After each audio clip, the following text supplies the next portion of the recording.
एक बार की बात है। टिम नाम का एक छोटा लड़का था जिसे किसी भी चीज से ज्यादा रोमांच पसंद था। एक धूप भरी सुबह टिम ने अपने गांव के पास घने जंगल का पता लगाने का फैसला किया। जिज्ञासा और उत्साह की भावना से लैस वह अज्ञात की गहराई में चला गया। जैसे जैसे टिम जंगल में आगे बढ़ता गया, उसे कई तरह के आकर्षक जीव और पौधे मिले। वह पक्षियों के जीवंत रंगों और आसमान को छूते हुए विशाल पेड़ों को देखकर आश्चर्यचकित हो गया। हालांकि जैसे जैसे दिन बीतता गया, टिम को एहसास हुआ कि वह जितना सोचा था उससे कहीं ज्यादा दूर चला गया है।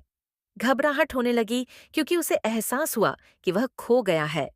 टिम ने अपने कदम वापस खींचने की कोशिश की, लेकिन घने पत्ते और अपरिचित स्थलों ने उसे भ्रमित कर दिया। शाम के करीब आते ही जंगल में अंधेरा छाने लगा और उसके दिल में डर समा गया।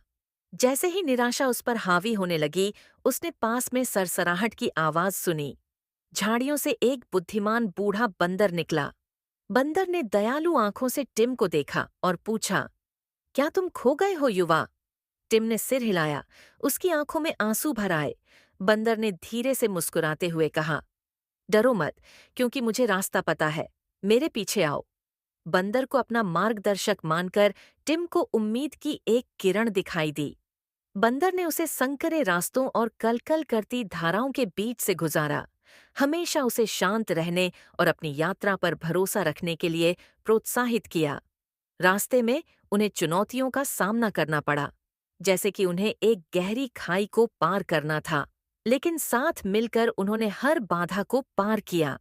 आखिरकार एक अनंत काल के बाद वे जंगल के किनारे पहुंच गए।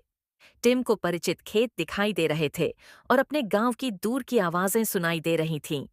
कृतज्ञता से अभिभूत टिम ने बंदर को धन्यवाद देने के लिए मुड़कर देखा, लेकिन उसे आश्चर्य हुआ कि बंदर गायब हो चुका था। जैसे ही टिम अपने गांव वापस भागा, उसने अपने द्वारा सीखे गए सबक पर विचार किया। उसने महसूस किया कि उसकी साहसिक भावना रोमांचक होने के साथ-साथ उसे खतरे में भी ले गई थी। बंदर की दयालुता ने उसे खो जाने पर मदद मांगने का महत्व और सहायता की आवश्यकता होने पर विनम्रतापूर्वक स्वीकार करने का मूल्य सिखाया। उस दिन के बाद से टिम ने फिर कभी अकेले जंगल में जाने की हिम्मत नहीं की। इसके बजाय उन्होंने अपने अनुभव दूसरों के साथ साझा किए, जिज्ञासा और सावधानी दोनों के महत्व पर जोर दिया, और जब भी वह किसी को खो जाने के बारे में बात करते हुए सुनते, तो वह मुस्कुराते और उन्हें उस बुद्धिमान बूढ़े बंदर की याद दिलाते, जिसने एक बार उन्हें सुरक्षित घर पहुंचाया था।